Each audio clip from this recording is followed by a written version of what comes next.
This case study examines urban-rural income inequality in Malaysia from the year 2000 to 2023, highlighting disparities in economic growth and service provisions.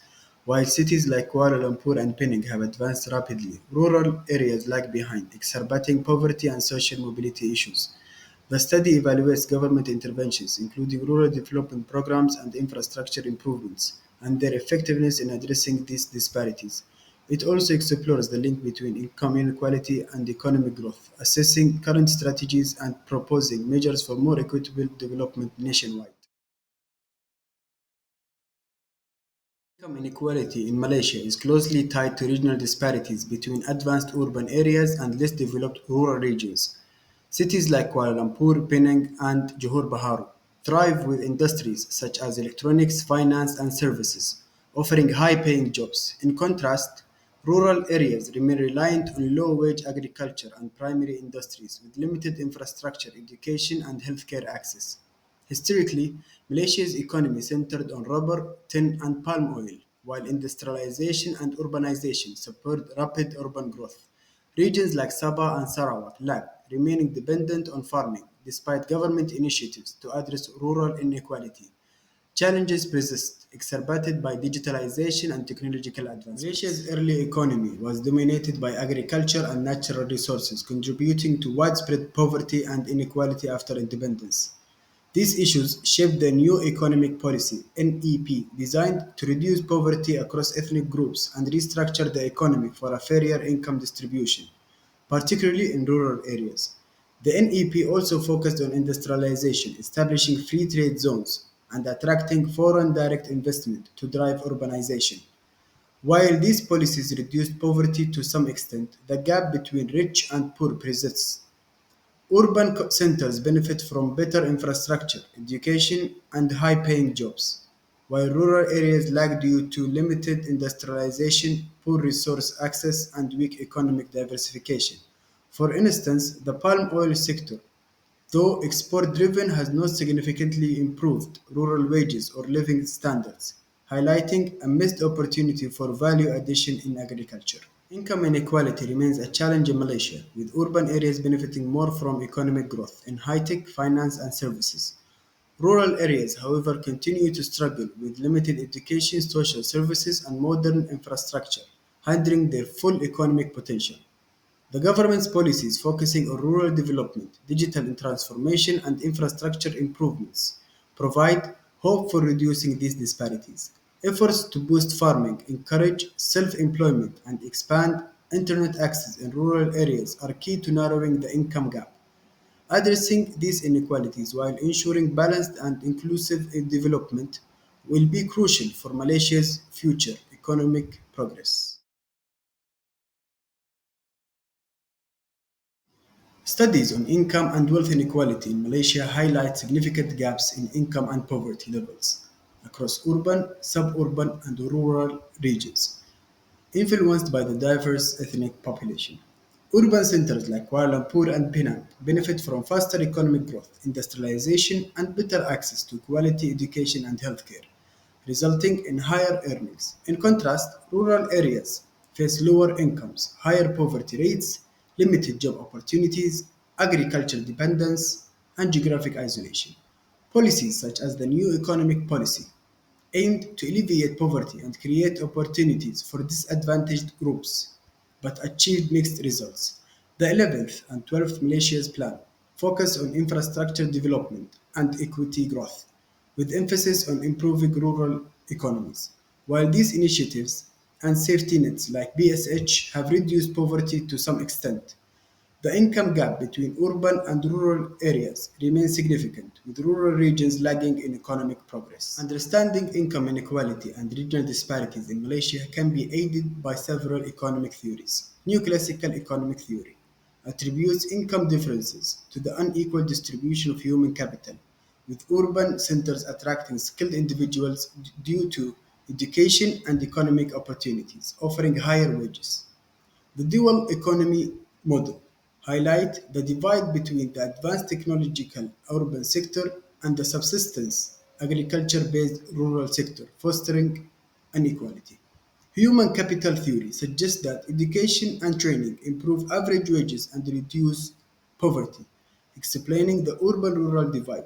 Urban areas with greater access to technology and resources leverage comparative advantage theory to develop higher value added industries, further widening the gap. Lastly, endogenous growth theory emphasizes the importance of innovation, knowledge, and technology in economic development, which often favors urban areas, leaving rural regions behind in terms of income and progress. These theories provide a framework to analyze the cause and impact of income inequality in Malaysia, particularly in the context of urban and rural disparity. Now, let's move on to the problem identification. The key economic issue of Malaysia is that it faces a persistent economic challenge, the income inequality between urban and rural regions. This disparity stems from several factors, including unequal access to education and healthcare, varying level of infrastructure development, and also differing economic opportunities. So urban areas actually enjoys the benefits of industrialization better, so they have better access to public services and higher paying job opportunities. In contrast, rural regions are heavily reliant on agriculture and experience lower economic development. So this inequality is not just a statistic, it hampers overall economic progress and deepens socio-economic challenges such as poverty, rural to urban migration, and also uneven human capital development. Let's move on to the scope of the problem. So the problem here is that income inequality in Malaysia is a nationwide concern. So it is particularly stark when comparing to rural and urban regions. So in order to illustrate, in 2022, the median income for urban households was approximately 7,000 ringgit, while rural households in this case earn only 4,000 ringgit. Additionally, these rural areas suffer from higher poverty rates, including both absolute and relative poverty. This issue is most pronounced, especially in states like Sabah, Sarawak, Kelantan, where rural poverty rates significantly exceed the national average. This disparity go beyond numbers. Hence, they strain the socio-economic fabric of the country and challenges Malaysia's ability in order to achieve equitable growth under initiatives like the Shared Prosperity Vision 2030. In our case study, we use several methods of data collection. This is to ensure reliability and relevance by utilizing diverse data sources. So first and foremost, we use government reports. We rely on income and poverty data from the Department of Statistics Malaysia (DOSM), as well as regional disparity publications from the Economic Planning Unit. Secondly, we use international organizations such as the World Bank, the Asian Development Bank, and the United Nations Development Programme, which provide valuable studies and reports on income inequality and Malaysia's socio-economic challenges. So additionally, we also incorporate some insights from academic journals, including peer-reviewed studies on income inequality and regional economics in Malaysia. So these sources collectively ensure that our analysis is well informed and evidence basis. So moving on to our research methodology. Our methodology adopts a mixed approach, combining quantitative and qualitative methods in order to provide you guys a comprehensive analysis. So for the quantitative analysis, we use statistical data like the Gini coefficient and household income distribution in order to identify some trends in income inequality. We also perform regional comparisons of income, poverty rates, and other economic indicators by using some data sets from the Department of Statistics Malaysia and the World Bank. However, on the qualitative side, we review key policy documents in order to evaluate the effectiveness of government initiatives such as BRIM and rural development programs. We also conduct some content analysis of case studies and interviews sourced from academic literature. Lastly, we perform some case comparisons with Malaysia by examining successful policies from countries like Thailand and Indonesia, allowing us to actually contextualize Malaysia approach and learn from the best countries. So what actually happens is that this method approach ensures a thorough and balanced exploration of the issue for our case study. Okay, to understand the impact of income inequality in Malaysia, particularly between urban and rural regions, it is essential to present relevant data that illustrates trends over time.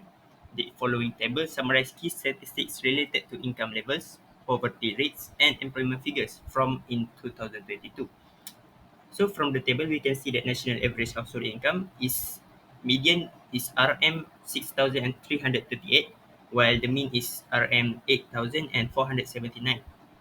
The highest in urban areas is which is Kuala Lumpur, which the median is RM 10,234 and the mean is RM 13,325.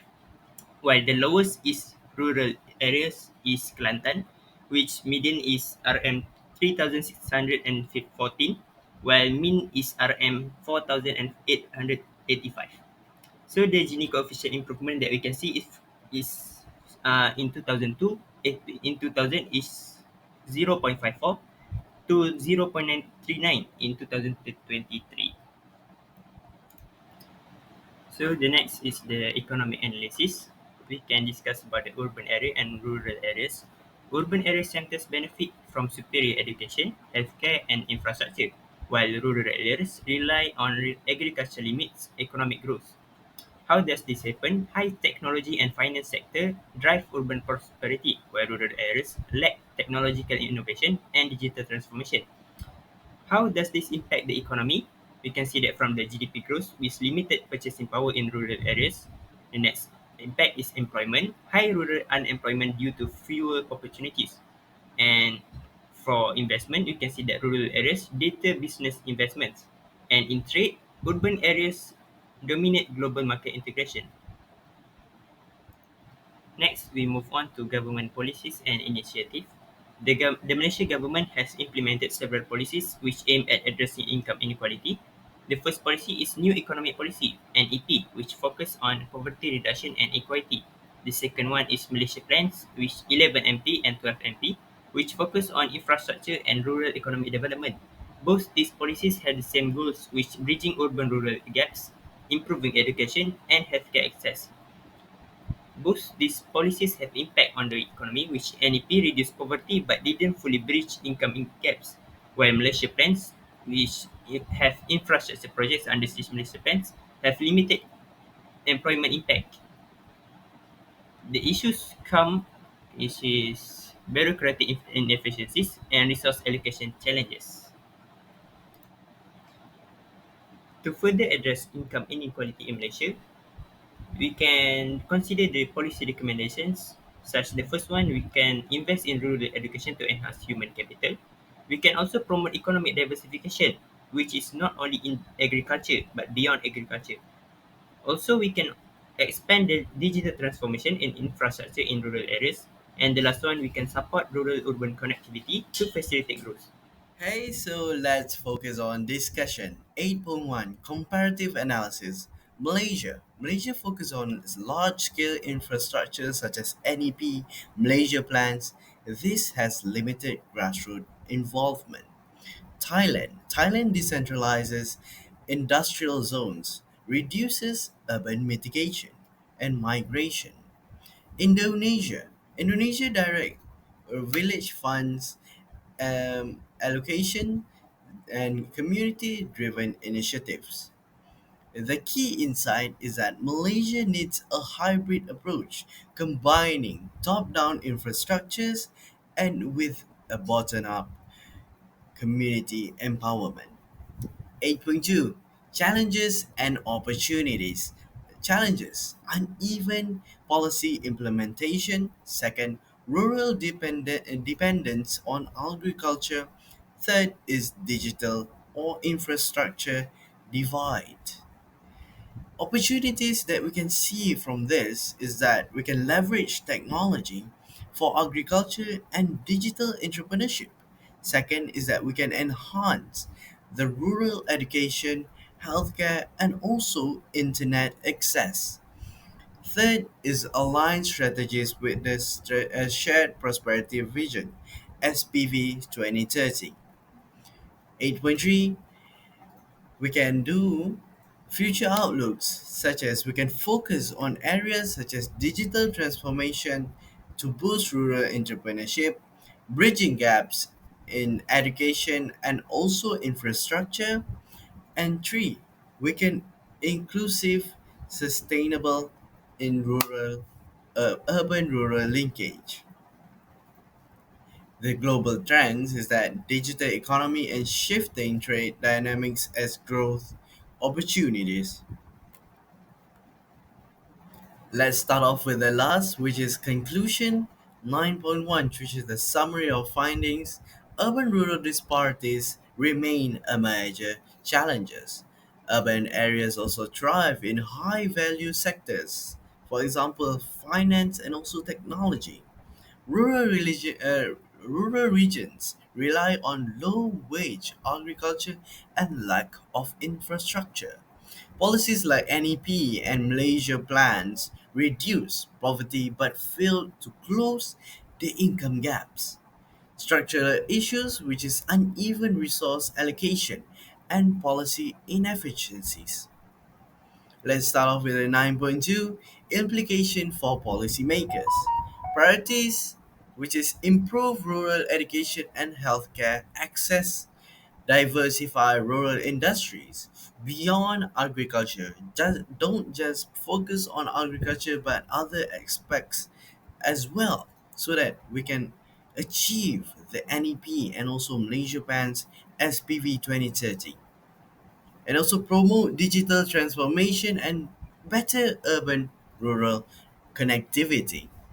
Let's just connect the rural and also the urban so that we can exchange technologies and also thoughts of how to improve each other and also collaborate with the businesses to support community driven enterprises and focuses on sustainable rural development to strengthen socio-economic fabric. 9.3 final thoughts on this topic, which is reducing income inequalities is critical for Malaysia's sustainability and stability.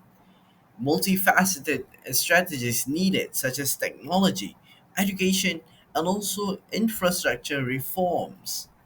This can make Malaysia great again and also align efforts with the SPV 2030 goals. Future research explore digitalization impacts on rural economics and adopt global best practices. And by that, this marks the end of our presentation. Thank you very much for everyone who is listening and watching to this presentation.